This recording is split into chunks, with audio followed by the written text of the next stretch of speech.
இசா ஒரு game விளையாடுமா? Okay. Lexus. இது Honda. இது நிசான். இது சுபாரு. குட். பென்ஸ். இது BMW. இது போர்ஷே.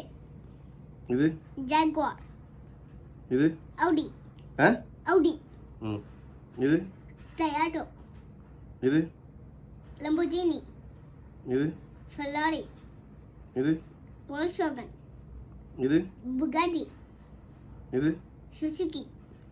இது மஸ்டா. இது மிட்சுபிஷி. இது எந்த கண்ட்ரி? ஜப்பான். குட். இது டாடா. இது எந்த country car? India. Jai Hind. Jai Hind. Good. இது ஹுண்டாய். இது ஷெவர்லெட். இது மினி கூப்பர். ஓகே. இது டைஹாட்சு. Range rover. இது ரோல்ஸ் ராய்ஸ். ஆ ரோல்ஸ் ராய்ஸ். இந்த கார் யார் வச்சிருக்கா? விஜய். விஜய். ஓகே சரி, உனக்கு இதில் வந்து எந்த கார் வாங்கணும் ஆசை வளர்ந்த பிறகு? புகாட்டி. அப்பயே வித்தாலும் வாங்க முடியாது. அப்பயே வித்தலை யாரும் வாங்க மாட்டாங்க.